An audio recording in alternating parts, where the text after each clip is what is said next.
Hello you guys, I'm going to be showing you today in Last Epoch how to level up your character extremely fast, without a doubt probably the fastest way. You're going to save tens of hours of non-stop grinding. That being said, let's go. Hello. So there are a lot of ways in Last Epoch that you can boost your XP gain exponentially and save you from having to not complete the entire campaign. First, I'm going to show you how to do the main campaign skip so you can level up to 50 extremely fast. Now, once you first start the game, you're going to start in Tree Cliffs right here in the Divine Era. And most of the campaign you can actually skip, but you have to get to a certain point before you can actually skip parts of it. With that being said, your first character will need to fully complete the campaign.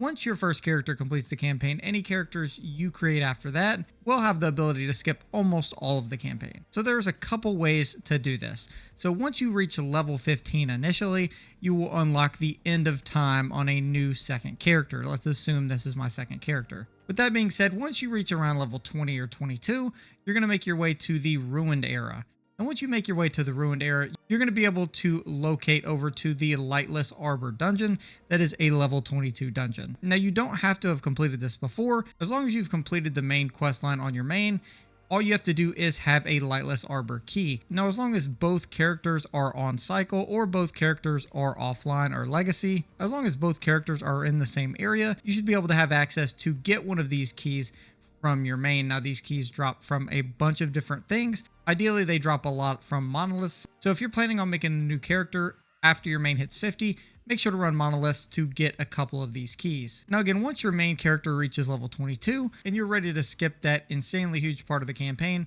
all you have to do is find one of your Lightless Arbor keys that you got from your main, right click on that, and it's going to take you specifically to this dungeon. If you have any issues, you can just walk here from a waypoint. But all you'll need to do once you get here is walk up to the door, click on it, and put in your Lightless Arbor key. Once you complete that dungeon, you'll find yourself in the Imperial Era. And again, once we get to the Imperial Era, you will have direct line to the Soulfire Bastion dungeon next. Now again, this is the same principle. All you have to do is make sure you have a Soulfire Bastion key from your main, make your way over to that dungeon and complete it. Now after completing this dungeon, you'll be taken to the Divine Era. You'll just need to progress a little farther to get to the Shining Cove that will be in the Imperial Era. This is very shortly after this last dungeon.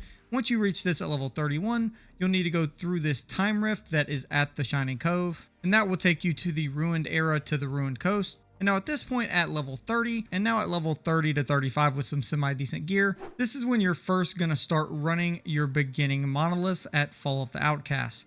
Now I know what you're thinking, even at level 30 or 35, it's still going to be a little difficult, but you level up so much more quickly than going through the entire campaign itself. What I would say mostly is bank on your highest resistances, go to the areas you think you're going to have the best shot of winning, and fight easier types of enemies or squishier enemies instead of necessarily the very difficult bosses in some of these echoes. And sometimes you just need to rush the objective to try and get to the end and gain as much XP as you can. And even though you will die some, this will be so much quicker than running the campaign. Now, as you do these monoliths, you can progress to level 50, 55 fairly easy from here. Now, the next big question is how to get your passive point rewards and your idle slot rewards that you see down in the bottom left, because at this point you're probably only going to have maybe half of these if you're lucky, but there is an easy way to get the other half of these, so you can max these out for your character and get all your passive points and all your idle slots really fast. Now in the Ruined Era, when it takes you to the Ruined Coast, you will have the Temporal Sanctum dungeon, and by now you'll have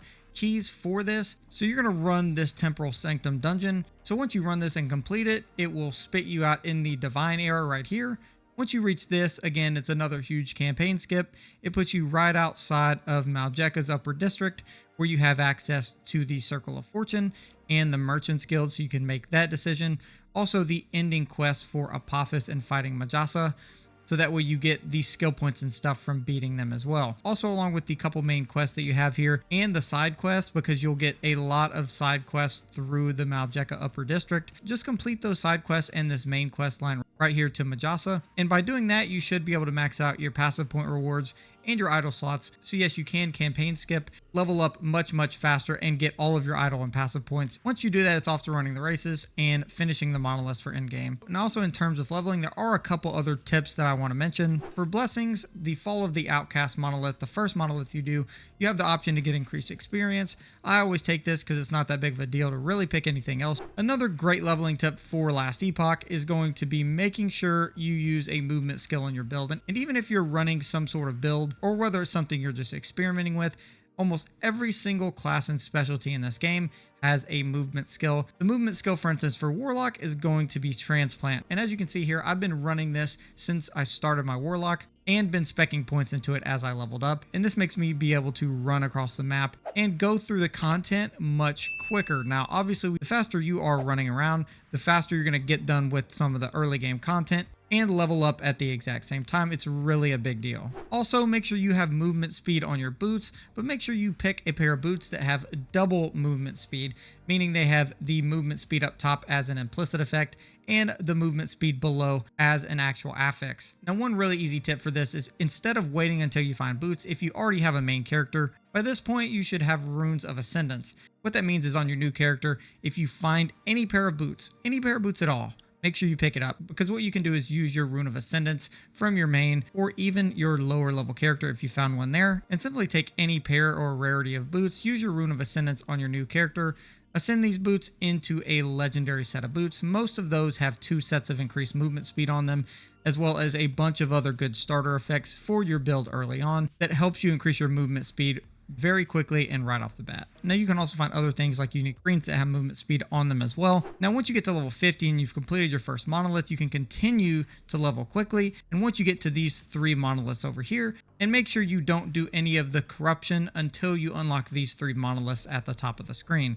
Once you unlock these and complete all 3 of them, you're going to unlock the level 100 version of the corrupted monoliths for every single monolith. This is going to allow you to go straight to level 100 content and level up even quicker because it's higher level, giving you obviously more XP. But one good tip for monoliths is make sure at the beginning, I would suggest to just do the monolith until your stability reaches this 3rd lock, which is going to be the main quest line lock for that monolith. Once you do that, go through and complete all 3 of the quest echoes. If you're going to level up quickly, there's no reason to keep doing these echoes. Once you unlock that 3rd quest, go ahead and do them all, move on to the next monolith until you can come back later and do the empowered version. And also for a lot of these echoes, you're going to be fighting enemies anyways by just doing the objective. What I would recommend early on is use your movement abilities and speed, especially for the earlier echoes, to just go ahead and boost as fast as you can to the actual quest or objective in the monolith. For the most part, focus on completing the actual quest within the echoes so you can do as many echoes as possible, finish as many monoliths as possible, and that'll help you level up. That's the fastest way to level from levels 1 to 100 in Last Epoch. If you enjoyed, drop a like, subscribe if you're new. Check out either of these Last Epoch videos